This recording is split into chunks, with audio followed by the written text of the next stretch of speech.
Good afternoon. Welcome to RCA Education. This is Gaurav Banerjee. I hope that you are doing well. আজকে তোমরা একটা নতুন জিনিস শিখতে চলেছো, যেটি হলো parts of speech. We all know that there are 8 types of parts of speech. এরপর পার্টস অফ স্পিচ মানেটা কি অ্যাকচুয়ালি? আমরা যা কিছু কথা বলি না কেন, সব কথার মধ্যে কিন্তু একটা গ্রামাটিক্যাল আইডেন্টিটি আছে, মানে প্রতিটা ওয়ার্ডের নাম আছে এক একটা করে। Is it clear? Okay, so there are 8 types of parts of speech, starting from noun and ending to interjection. তার মাঝে অনেক আছে pronoun, adjective, verb, adverb, prepositions and conjunction. Okay, তারপর ইন্টারজেকশন আসছে। এরপর কী করবো, আমরা যেটা আজকে আলোচনা করবো সেটা হলো নাউন। নাউন মানে কি অ্যাকচুয়ালি? নাউন আমরা সবাই জানি নাউন, কেননা আমরা ছোটোবেলা থেকে পড়ে এসেছি ব্যাপারটা। নাউন কি? নাউন হলো ইটস আ নেমিং ওয়ার্ড, মানে it refers to the name of anything. It may be the name of a person or a thing. Okay, এরপর কী করবো, এরপর আমরা নাউনকে আমরা ফার্দার ক্লাসিফাই করব। এই যে পেজটি দেখতে পাচ্ছ তোমরা, পেজটা, এই পেজটি একটু পরে হবে, মানে একটু আমি প্রি নলেজ দিই অ্যাবাউট নাউন, তারপরে আমি এটাতে ঢুকবো। ওকে, তো নাউনকে ফার্দার ক্লাসিফাই করেছি আমরা কয়েকটি ভাগে। কি আছে? ফার্স্ট যে ক্লাসিফিকেশানটা আছে সেটা হলো কমন নাউন, তারপর আছে প্রপার নাউন, তারপরে ম্যাটেরিয়ালস নাউনস, তারপরে কালেকটিভ নাউন, তারপরে অ্যাবস্ট্রাক্ট নাউন। এরপর আরও দুটো মানে ক্লাসিফিকেশন করতে পারি, সেটা হলো কাউন্টেবল নাউন আর আনকাউন্টেবল নাউন, সেটা পরে বলছি। এখন ফার্স্ট যেটা ডিসকাশন করছি সেটা হলো কমন নাউন। কমন নাউন কি? কমন নাউন নামটা শুনে স্পষ্ট হচ্ছে ব্যাপারটা, যে যখন কোনো কিছু মানে কমন নেম বোঝাবে কোনো কিছু, তখন সেটা হবে common noun. For example, I can say the school, college, village, town, boy, girls, students, these are all the common nouns. Okay, তো একটা কথা, এই কমন নাউনে কিন্তু আমরা স্পেশালি ইউজ করি দ্য আর্টিকেল, দ্য আর্টিকেলটা ইউজ করি। ওকে, হ্যাঁ, ক্লিয়ার। আবার আমরা দ্য ইউজ করি। এবারে নেক্সট যেটা আছে সেটা আছে কি, প্রপার নাউন। প্রপার নাউনে কিন্তু আমরা মানে it is very clear that proper noun বলতে কী বোঝানো হচ্ছে? প্রপার নাউন মানে একটি স্পেসিফিক নেম অফ সামথিং, মানে একটি বিশেষ নাম বোঝাবে যখন, তখনই সেটা হবে proper noun. For example, I can say suppose Ram. Ram হলো একটা প্রপার নাউন। ওকে, কেননা রাম বলে একটা স্পেশাল ক্যারেক্টারকে আমরা মানে কী করছি, ইন্ডিকেট করছি। হ্যাঁ, প্রপার নাউন। এবার প্রশ্ন মাথায় আসতেই পারে যে তাহলে ডিফারেন্স কী হলো between common noun and proper noun? Difference এটাই হলো যে proper noun can be common noun, but sometimes common noun cannot be proper noun. এটা মানে এটা কি অ্যাকচুয়ালি? এটা এক্সাম্পল দিয়ে ক্লিয়ার হয়ে যাবে ব্যাপারটা। সাপোজ আমি যদি বলি রাম, রাম, ওকে, রাম ইজ আ বয়। ওকে, তো রাম যেটা, রাম হলো কি প্রপার নাউন, আর বয় হলো কি কমন নাউন। আমি যদি শুধু বয় বলি, শুধু বললাম বয়, তাহলে বয় বললে এটাতে কিন্তু ক্লিয়ার নয় যে কোন ছেলেটি অ্যাকচুয়ালি। বাট যখনই রাম বললাম না, তখনই কিন্তু এটা ক্লিয়ার হয়ে গেল যে রাম বলে কোনো একটা ব্যক্তিকে আমি ইন্ডিকেট করছি। Is it clear? ওকে, দেন কি, দেন হলো তারপরে কি, তারপরে আমি বলতে পারি যে এই প্রপার নাউনে স্পেশালি দা ইউজ হয়, বাট বিশেষ বিশেষ ক্ষেত্রে যদি কোনো পার্টিকুলার নাম হয়, কারোর কোনো ব্যক্তির যদি নাম হয়, তাহলে কিন্তু আমরা সেখানে দা বসাতে পারি না, কোনো আর্টিকেলই সেখানে বসে না, কিন্তু মাথা রাখবে। ওকে, দা কখন ইউজ হয়? The Himalayas, the Ganga. Okay, so this এগুলোর ক্ষেত্রে কিন্তু আমরা দা ইউজ করতে পারি। ওকে, তো আরও অন্যান্য অনেক এক্সাম্পল আছে, সেটা কিন্তু আমি যখন আমি যাব সেন্টার, কোচিং সেন্টার, তখন আমি ভালোভাবে বুঝিয়ে দেবো ব্যাপারটাকে। ওকে, এবারে একটা মাথায় একটা একটা কোশ্চেন বলছি, একটা ম্যাঙ্গোটা শুনে মনে হচ্ছে যে একটা এটা it will be the proper noun, but it is not actually proper noun. কেন নয় proper noun? Because mango may B a special type of fruit, okay, but mango কিন্তু একটা একটা ক্লাস মানে কি বলতো, মানে ম্যাঙ্গো বলতে একটা ম্যাঙ্গোর মধ্যেও না ভাগ আছে। আমি ম্যাঙ্গো যদি বলি তাহলে ম্যাঙ্গো ক্লিয়ার হবে না কোন আমটা অ্যাকচুয়ালি। ম্যাঙ্গোর ভাগ আছে তো, ফজলি আম, অনেক প্রচুর প্রচুর ম্যাঙ্গো টাইপ আছে। তো একটা একটা ম্যাঙ্গো বলতে কোনো ক্লিয়ার একটা টাইপ অফ ম্যাঙ্গো নয়, ওকে। সেই জন্য ম্যাঙ্গো কিন্তু কমন নাউন হিসেবেই আমরা ইউজ করি, ক্লিয়ার। আরও অন্যান্য অনেক কিছু আছে, সেগুলো পরে বলছি আমি। এরপর কি, এরপর নেক্সট হলো ম্যাটেরিয়ালস নাউন। ম্যাটেরিয়ালস নাউন নাম শুনে স্পষ্ট যে it refers to the name of a matter. Matter মানে কি, মানে পদার্থ, okay. We all know that there are 3 types of matters. এখন সেটা 5টা হয়ে গেছে, হ্যাঁ, বাট এইটা এখন আলোচ্য বিষয় নয়, ব্যাপারটা 5টা নিয়ে আলোচনা করবো না। আমি জাস্ট গ্রামার পড়াচ্ছি, তাই এই গ্রামারটাকে নিয়ে আলোচনা করছি। 3টে স্টেট কী কী? Solid, liquid and gases, okay. তো যখনই কোনো এই ধরনের 3টে স্টেটের ম্যাটারকে বোঝানো হবে তখন কিন্তু আমরা সেটাকে বলবো ম্যাটেরিয়ালস নাউন বলবো। For example I can say that iron, okay, oxygen, milk, water, okay. So these are all the materials noun, okay. এরপর কি, এরপর আছে কালেকটিভ নাউন। কালেকটিভ নাউনে কী আছে? কালেকটিভ মানে কি, নামেই আমরা এটা ক্লিয়ার। কি কালেকটিভ মানে কি? কালেকটিভ মানে একটা কালেকশন, মানে একদম সব কিছু মিলিয়ে ব্যাপারটাকে, মানে এই মিলিতভাবে যখন কোনো কিছুকে বলা হয়, হ্যাঁ, সেটা হবে, তখন হবে কালেকটিভ নাউন হবে। ফর এক্সাম্পল আমি বলতে পারি যে ক্লাস, কমিটি, হ্যাঁ, ক্লাব, হ্যাঁ, group, gang, this are all the collective noun. But একটা কথা মাথায় রাখবে, কালেকটিভ নাউন আর কালেকটিভ ফ্রেজ দুটো কিন্তু ডিফারেন্ট ম্যাটার। কেন ডিফারেন্ট? কালেকটিভ ফ্রেজ তাহলে কি? কালেকটিভ ফ্রেজ হলো, সাপোজ এক্সাম্পল দিয়ে বলছি আমি, এ গ্রুপ অফ স্টুডেন্টস। এই গ্রুপ অফ স্টুডেন্টসটা কিন্তু collective phrase, not collective noun. তাহলে কালেকটিভ নাউন কোনটা? কালেকটিভ নাউন হলো শুধুমাত্র ওই গ্রুপটা, ক্লিয়ার। এরপরে তাহলে মাথায় প্রশ্ন আসতে পারে যে তাহলে কালেকটিভ ফ্রেজ কীভাবে আমরা তৈরি করব। So there are some requirements for making a collective phrase. হ্যাঁ, কী কী হলো সেগুলো? আমরা ইউজ করি একটা ডিটারমিনার, তারপরে ইউজ করি একটা আমরা কালেকটিভ নাউন, তারপরে আমরা ইউজ করি একটা অফ প্রিপোজিশন, হ্যাঁ, তারপরে ইউজ করি আমরা একটা কমন নাউন, সেটা কিন্তু থাকবে বহুবচনে। তাহলে কপিতে কিন্তু সবাই লিখো ব্যাপারটা যেগুলো বললাম আমি। একটা থাকবে ডিটারমিনার, তারপর থাকবে একটা কালেকটিভ নাউন, তারপর থাকবে কি, তারপর থাকবে একটা অফ প্রিপোজিশন ইউজড হবে এখানে। তারপর থাকবে কি, তারপর থাকবে প্লাস কী হবে, এটা একটা কমন নাউন থাকবে, সেটা থাকবে বহুবচনে, ক্লিয়ার। তাহলে একটা এক্সাম্পল দিয়ে বলছি আমি। সাপোজ বললাম এ গ্যাং অফ রবার্স, ওকে। তাহলে এইটা হলো একটা ডিটারমিনার। এই গ্যাং হলো কি, গ্যাং হলো একটা কালেকটিভ নাউন, তারপরে অফ হলো প্রিপোজিশন, তারপরে হলো রবার্স যেটা আছে সেটা কিন্তু বহুবচন আছে, মানে ডাকাত, ওকে। তাহলে বললাম একদল ডাকাত, তাহলে এটা হলো কালেকটিভ নাউন। এরপরে লাস্ট ওয়ান যেটা বাকি রইলো সেটা হলো অ্যাবস্ট্রাক্ট নাউন।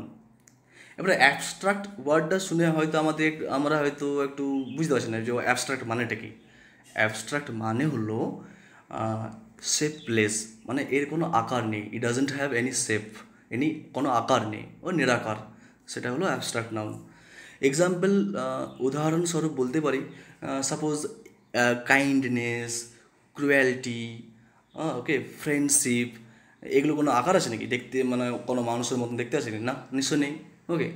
তাছাড়া কি এগুলোকে আমরা কিন্তু টাচ করতে পারি না, বা আমরা যে 5 সেন্স দিয়েও আমরা সেটাকে মানে কিছু মানে উপলব্ধি করতে পারি না, but we can feel it, আমরা কিন্তু ফিল করতে পারি কিন্তু, ওকে। সাপোজ ফ্রেন্ডশিপ ফিল করতে পারি তো, কারণ যখনই ফ্রেন্ডশিপ ভেঙে যায় তখন খারাপ লাগে আমাদের, তাহলে ফ্রেন্ডশিপটা একটা এক্সিস্টেন্সের মধ্যেও একটা আছে তো, তাই এটাও একটা one kind of noun, okay.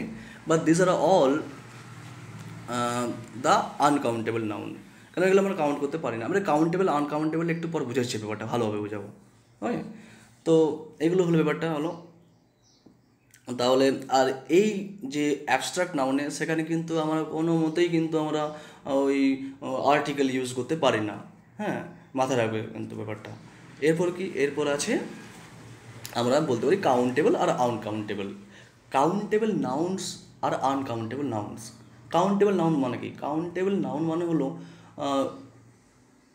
those things which we can count by number. Suppose 1 2 3 দিয়ে এগুলো দিয়ে আমরা যখন কাউন্ট করব তখন সেটা কিন্তু কাউন্টেবল নাউন হবে।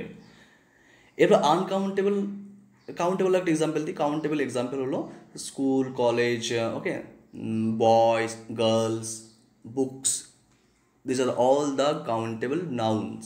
ওকে, এরপর তাহলে আনকাউন্টেবল নাউন কি? আনকাউন্টেবল নাউন হলো সেই সব নাউন যেগুলোকে আমরা কিন্তু কাউন্ট করতে পারি না, মানে 1 2 করে কাউন্ট করতে পারি না, সেগুলোই কিন্তু হলো আনকাউন্টেবল নাউন। আনকাউন্টেবল নাউন তাহলে বলতে আমি কি বলি, সব এক্সাম্পল বলছি মিল্ক, ওয়াটার, আয়রন, রাইস, হ্যাঁ, হুইট, এগুলো this are all the uncountable noun. এবার মাথায় আসতে পারে তাহলে আমার তো হুইট মাপি, হ্যাঁ মাপি, মানে মেজার করি, নট কাউন্ট। আমরা 1 2 করে কেউ কাউন্ট করি না। আমরা মিল্ককে কী করি আমরা, মিল্ককে আমরা জাস্ট লিটার দিয়ে আমরা মাপি তো। তো এই কারণে we can measure it, we cannot count it, that's why this are all the uncountable noun. Clear? Is clear. এরপর কি, এরপর আমরা আসবো এইখানে যে কিছু ব্যাপার আছে। এবার হয়তো অনেকে মাথায় প্রশ্ন আসতেই পারে যে এই নাউন এগুলো শিখে আমাদের এখন কি হবে। স্বাভাবিক, এই কোশ্চেন মাথায় আসাটা স্বাভাবিক, কিন্তু মাথায় রাখবে এখনকার দিনে যেসব এক্সামগুলো হচ্ছে, এসএসসি যেসব এক্সামগুলো কন্ডাক্ট করে, suppose for example I can say SSC CGL, CHSL, তারপরে এমটিএস, ডেসক্রিপটিভ এক্সামে অথবা যেগুলো হয় টায়ার 1-এ, সেগুলোতে কিন্তু অনেক কোয়েশ্চেন্স কিন্তু এই পার্টস অফ স্পিচ থেকে আসে। কোথায় আসে বলো তো? সেন্টেন্স ইমপ্রুভমেন্টে আর সেন্টেন্স কারেকশনে অনেকেই ভুল করে বসি। হ্যাঁ, তাই এগুলো যদি ভালো করে জেনে থাকি তাহলে কিন্তু আমরা কোনো ভুল করতে পারবো না যদি কোনো প্রশ্ন আসে।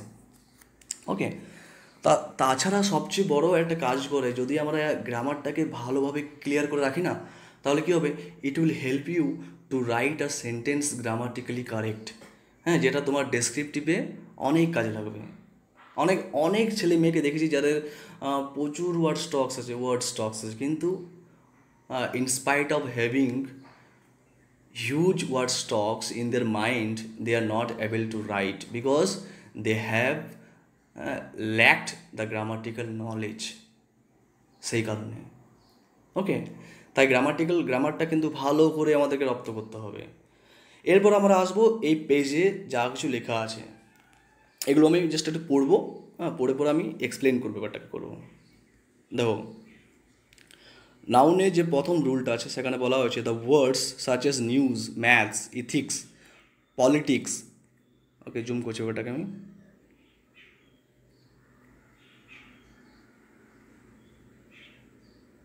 Phonetics, economics, statistics, measles, mumps, rickets, billiards, innings look like plural nouns but give singular meaning, so they take singular form of verbs.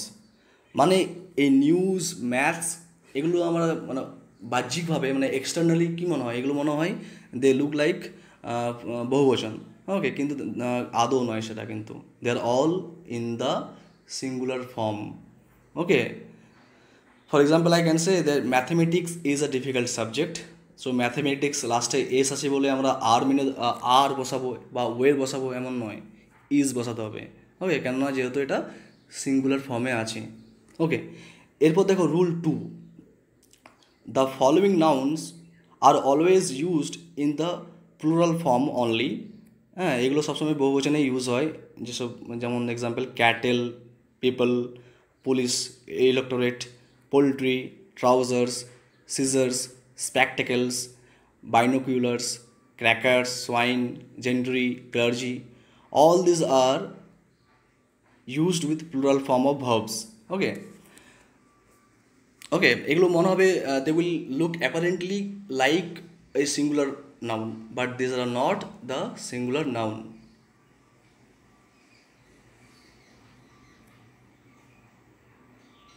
Okay, these are all the plural noun. যেমন আমি বলতে পারি the police is coming towards us now, এটা সম্পূর্ণ কিন্তু ভুল। তাহলে কী হবে? তাহলে হবে police are coming towards us now. Clear? Yes. তাহলে পুলিশের পর পুলিশে আমরা অনেক জানি তো যে লাস্টে এস বসলেই নাকি সেটা বহুবচন হয়, বাট আদৌ নয়, কিছু কিছু ক্ষেত্রে কিন্তু হয় না সেটা। এই যেমন ফর এক্সাম্পল পুলিশটা মনে হবে যে এটা সিঙ্গুলার প্লুরাল ফর্ম বটে না, কোনোভাবেই মনে হবে না, কিন্তু actually police is in the plural form always, মাথা রাখবে। The police are coming towards us now. Okay, এবারে রুল নম্বর 3 দেখো, 3তে আছে add S to the main word in compound noun to make it plural. এটা সবাই জানি, আমরা সবাই মোটামুটি জানি। সিস্টার ইন লকে আমরা সিস্টার্স ইন ল বলবো যদি আমরা বহুবচন করতে হয়। কোনো মতে বলবো না সিস্টার ইন লজ, মানে ডাব্লুর পরে এস বসাবো না, সবসময় সিস্টার এর পরে কিন্তু বসাবো এসটা। বা brothers in law, okay, fathers in law, এগুলো ক্লিয়ার?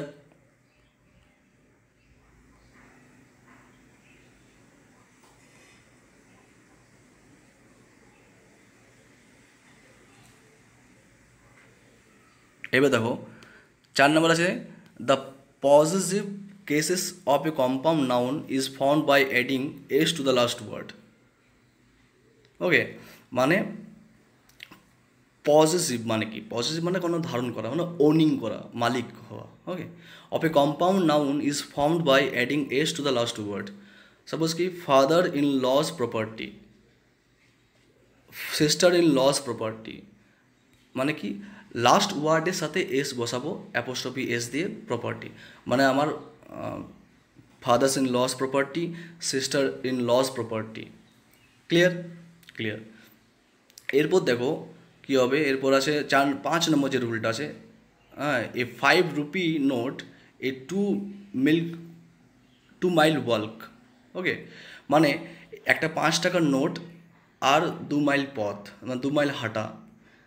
ওকে, এগুলো কিন্তু কি after noun, without noun 5 rupees 10 Miles, এগুলো কিন্তু 5 রুপিস 10 মাইলস কিন্তু উইথাউট নাউন। ওকে, ইয়েস। এবার দেখো example, I have a 5 rupee note, মানে 5 রুপি, মানে এই 5 রুপি নোটটা কিন্তু সিঙ্গুলার ফর্মে ইউজ হচ্ছে। ওকে, আর 5 রুপিস যদি যখন ইউজ করবো তখন কিন্তু সেটা বহুবচন হয়ে যাবে। আর এই 5 রুপি মানে নোট, মানে একটা 5 টাকার নোট, একটা নোট 5 টাকা। আর 5 রুপিস মানে সেটা 1 টাকা, একটা হয়তো 5টা কয়েন হলো 5 টাকা, সেটা 5 রুপিস। ক্লিয়ার? তো যখন 5 রুপিস করবো তখন কিন্তু বহুবচনে, আর যখন বলবো এই 5 রুপি কয়েন বা এই 5 রুপি নোট, তখন কিন্তু সেটা হবে সিঙ্গুলার ফর্মে, মাথায় রাখবে। ডোন্ট সে ফ্যামিলি মেম্বার্স, আমরা অনেক ইউজ করি তো ফ্যামিলি মেম্বার্স, সেটা কিন্তু ভুল। হ্যাঁ, ফ্যামিলি মেম্বার্স ইউজ হয় না, বা কাজিন ব্রাদার্স দুটো ইউজ হয় না, একই সাথে ইউজ হয় না। হ্যাঁ, পোর্স ইউজ হয় না, বোর্ডিং ইউজ হয় না, কিন্তু কি বলবো আমরা? বলবো the members of the family. Okay, he or she is my cousin, poor, boarding house, এগুলো কিন্তু আমরা বলবো। এরপর দেখো রুল নাম্বার 7 কি বলেছে? When 2 nouns are connected by and are closely related add an S to the last noun. Okay, মানে suppose করিনা Ram and Sam house. Okay, তো আমি Ram's house, Ram's and Sam's দুটো অ্যাপোস্ট্রফি এস বসাবো না, কিন্তু কী বসাবো তাহলে? তাহলে একটাই আমরা ইউজ করবো করিনা বা রাম অ্যান্ড স্যামস হাউস, মানে স্যামসের লাস্টে যেটা থাকবে সাবজেক্টটা, তারপরে কিন্তু আমরা অ্যাপোস্ট্রফি এসটা বসাবো। যেমন এখানে বলছি করিনা আর সইফস হাউস। ওকে, এবার দেখো রুল নম্বর 8। রুল নম্বর 8 বলেছে কি দা প্লাস প্রপার নাউন। এটা আমি অলরেডি আগেই বললাম যে প্রপার নাউনের ক্ষেত্রে আমার দা বসানো হয়, বাট এখানে দেখো বলেছে Gopal is the Kalidas of our class. এবারে হতে পারে আমি যেটা বললাম যে অনেক সময় নামের আগে বসে না দা, কিন্তু এই ক্ষেত্রে এখানে বসলো। এখানে কালিদাসটা কিন্তু একটা একটা কী বলতো, একটা একটা স্পেশাল টাইপ অফ, টাইপটা মেনশন করছে, মানে কালিদাসের মধ্যে যে ফিচারগুলো ছিল এর মধ্যেও তার মানে গোপালের মধ্যেও আছে বিরাজমান, সেই কারণে কিন্তু দাটা ইউজ হয়েছে এখানে। Is it clear? ইয়েস। যখন কম্পেয়ার করছে, ওটা কম্পেয়ারিং করলে এটা হয়। এরপর দেখো রুল নম্বর 9-এ, রুল নম্বর 9-এ বলেছে কি, a slash and plus proper noun use হয় যখন compare made by oneself, যখন নিজে কম্পেয়ার করবে তখন কিন্তু আমরা কিন্তু এ অ্যান ইউজ করতে পারি। Gopal think himself to be a Kalidas. দেখো গোপাল কিন্তু নিজের সাথে মানে কার তুলনা করছে? কালিদাসের তুলনা করছে, নিজে করছে ব্যাপারটা, কিন্তু অন্য কেউ করে নেই। আগে দেখছিলাম কি অন্য কেউ করছিল, বাট এখন দেখছি কি নিজে করছে। তাই এক্ষেত্রে কিন্তু আমরা এ অথবা অ্যান ইউজ করতে পারি কালিদাসের আগে। ওকে,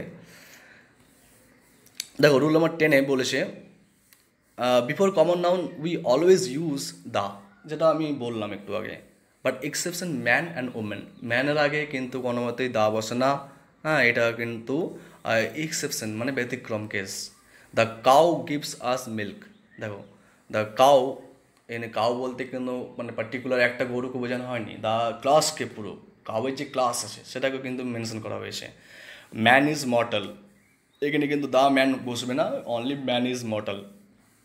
ওকে, এগুলো কিন্তু মাথা রাখবে।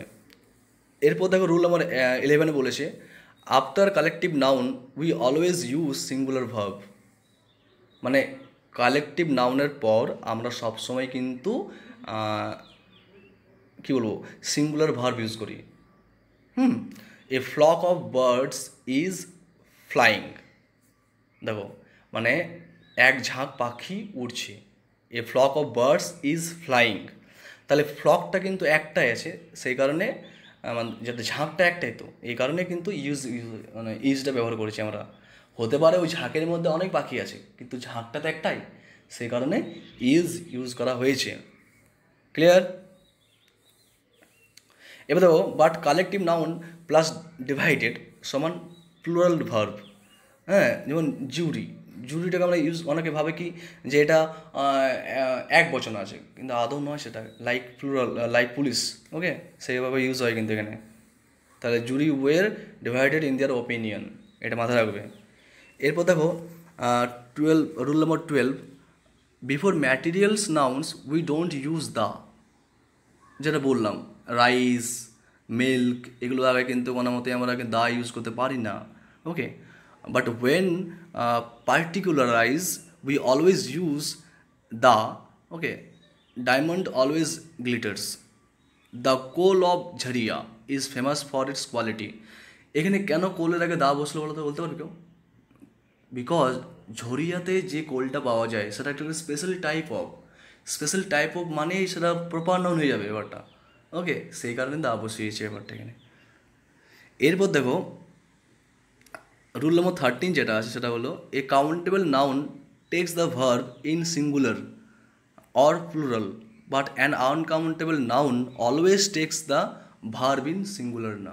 ওকে, মানে কি, যদি বলি বয়টা কি, বয়টা হলো একটা কাউন্টেবল নাউন, সেই কারণে আমরা কিন্তু বসিয়েছি, বাট কোনোভাবেই কিন্তু বলতে পারি না a milk, a rice, because this are all the uncountable nouns.